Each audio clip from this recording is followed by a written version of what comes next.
Verse 712. There are 5 classes of Sravakas. The Sravakas, that is, hearers generally, those who are attached to the doctrine of causation, those who are Arhats, those who are dependent upon their own power, and those who are dependent upon the power of the Buddha. This verse, on the surface of it, might not seem to have a lot to offer us.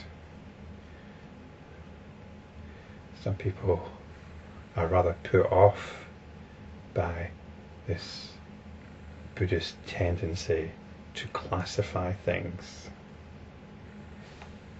But there's more to it than meets the eye. And if you've followed many of these videos, you'll know that this is so. You'll know that these classifications are often indicative of a process which is highly relevant to us. So this verse is ostensibly about the Sravaka, which means the hearer. And that is the hearer of the Dharma, the hearer of the teachings of the Buddha. I think, though, we can update it. Rather than hearer, we can think of the Sravaka as the seeker, the spiritual seeker. The spiritual seeker is somebody who's looking for something a bit more meaningful, a meaningful response to life, rather than the ones which are provided by tradition or the commercialism which is rampant in the modern world. So the spiritual seeker is somebody who's looking for something deeper. So that's what we can understand by the term Sravaka. So as a spiritual seeker, you're looking for something different, something more profound, something that takes us beyond our concerns with basic survival and all the other petty concerns which seem to have pervaded our day-to-day living. So you'll be looking for a teaching, you'll be looking for a path, you'll be looking for a way perhaps to become a better person. You might be looking for some like-minded individuals to associate with, or some inspiring individuals. The spiritual seeker might try out various things, or might find one thing and stick with it. And this is when they're attached to the doctrine of causation, because they believe that by doing certain things they'll get to a certain state. Maybe that state will be liberation, or maybe it will be to get to heaven, or a better rebirth, or to nirvana.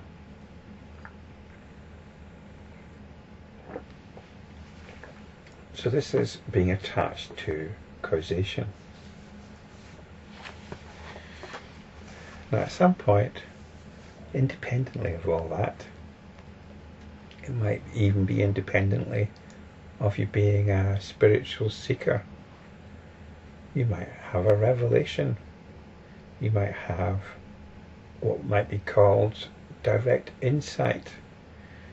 Now I'm not talking about some kind of peak experience here. I did a video a while back on spiritual versus peak experiences. A peak experience is a very positive, uplifting, and perhaps quite rarefied experience, which you'd like to get back to, you'd like to replicate somehow. Spiritual insight, though, is when you begin to appreciate the teachings in these texts, when you begin to realize their truth for yourselves, rather than just taking it on hope or faith. So this is the Arhat. The Arhat is one who's realized the truth of the teachings for themselves. And I've described this in my own case, when I realized the truth of what Douglas Harding, the author of On Having No Head, calls headlessness. I won't go into all that now, but it was a realization which needed further testing, and the way to test it was by looking at these ancient texts, these ancient wisdom texts which are so cryptic. They're very cryptic unless you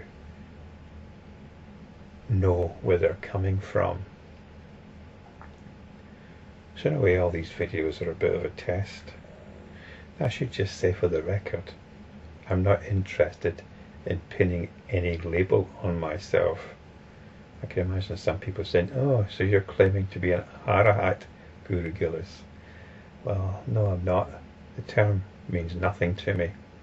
But in this context, we can find some meaning in the term rather than relating it to some mythical notion that we might have.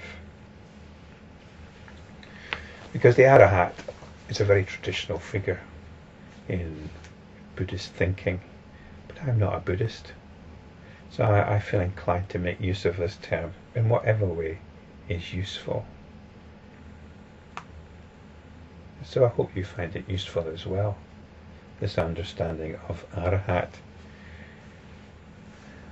I was thinking recently about this,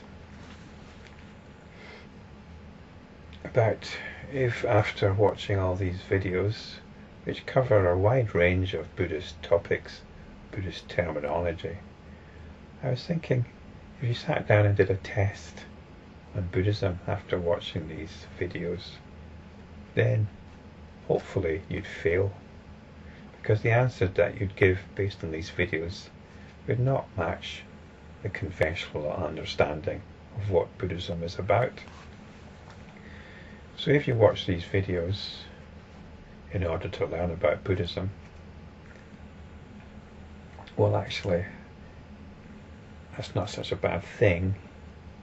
But if you actually come away with it thinking that you have learned about Buddhism, then that's not such a good thing.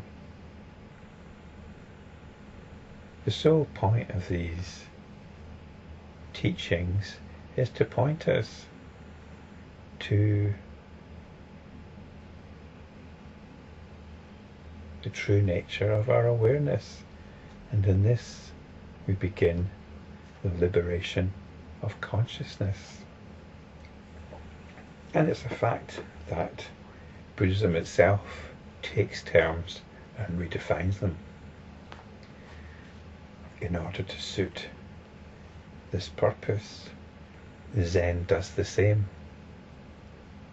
So in fact, I'm actually going along with tradition here and redefining these terms as necessary in order to reveal a deeper truth.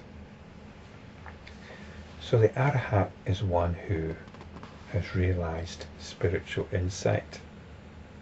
And this is the beginning of enlightenment practice.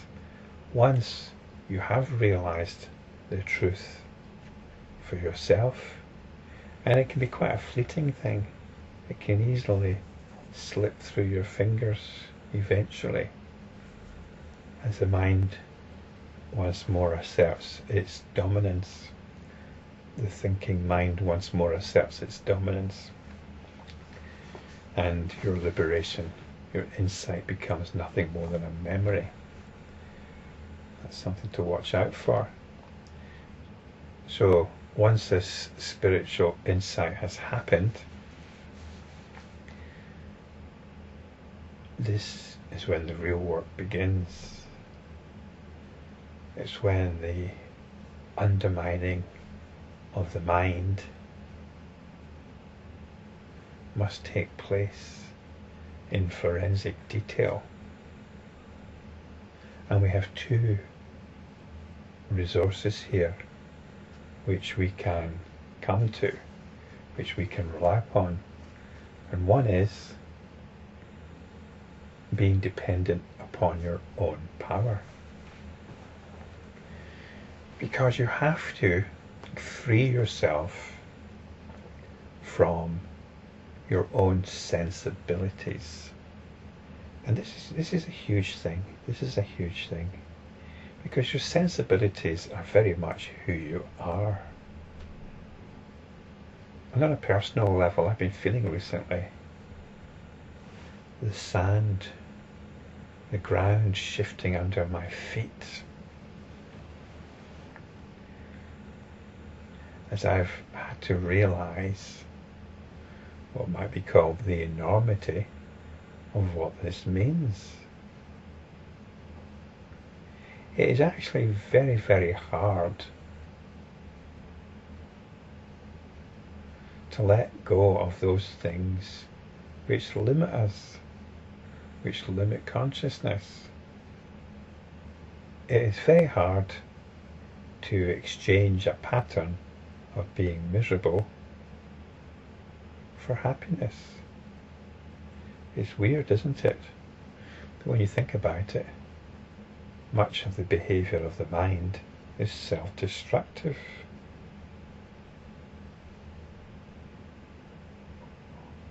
We are actually addicted to self-destructive behaviour. Why this might be so, we can speculate on. But let's just observe this to be the case and observe in ourselves if this is the case or not.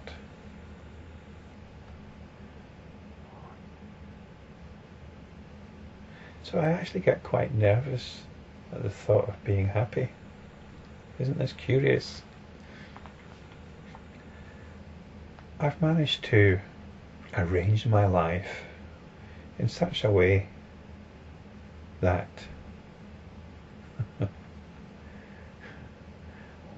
I've got quite a lot of time in my hands. Time to me has always been a very precious thing.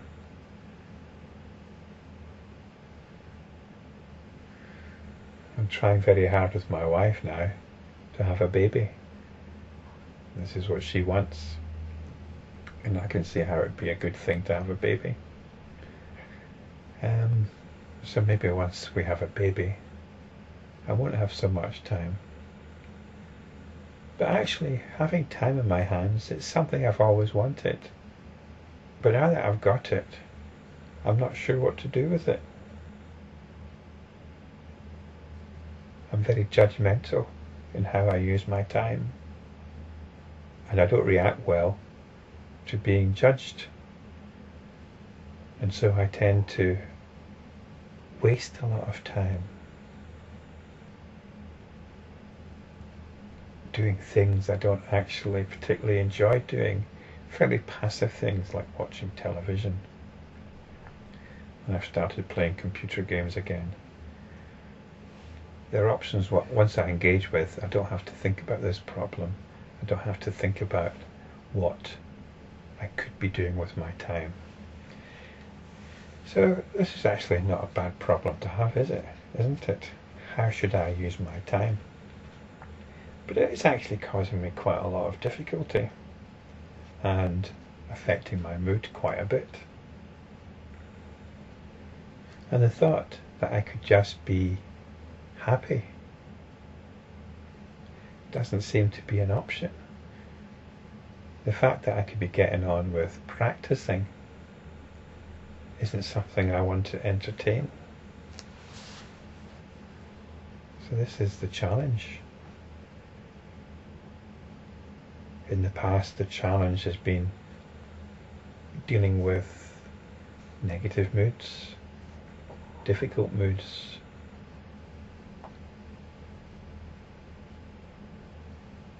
being oversensitive, dealing with my sensibilities which are easily violated.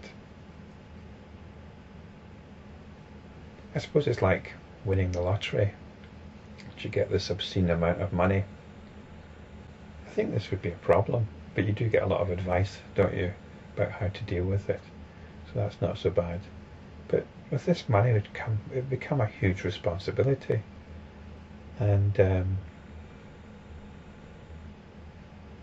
it's a problem. It can be a problem. Very nice problem to have, but a problem nonetheless.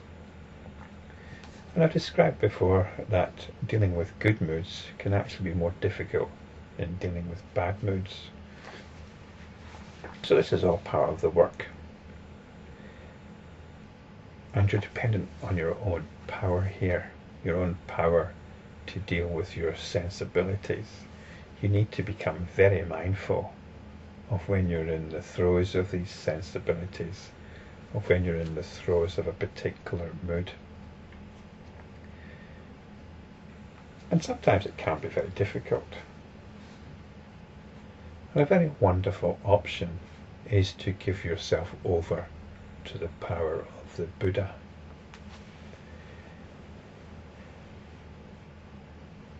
This means changing your inner landscape.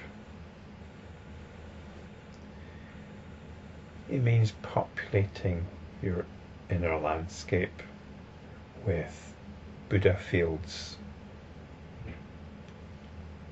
with paradises, with images of the Buddha.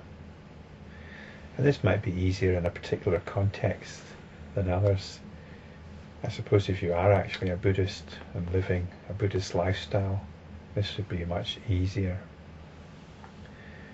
So it's quite a tricky thing to do if you're not a Buddhist. But then you can populate your inner landscape with whatever beings inspire you and uplift you.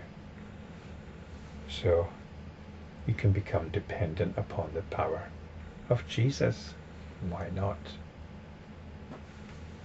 Sorry if that shocks some of you. But as long as it frees you from the tyranny of your own sensibilities, from the tyranny of your own mind. So these are the options. It's a two-pronged attack, depending on your own power, your own will, this will being the awareness which directs itself to practice rather than get caught up in one's sensibilities. And when you do this, you can start inhabiting the Buddha lands.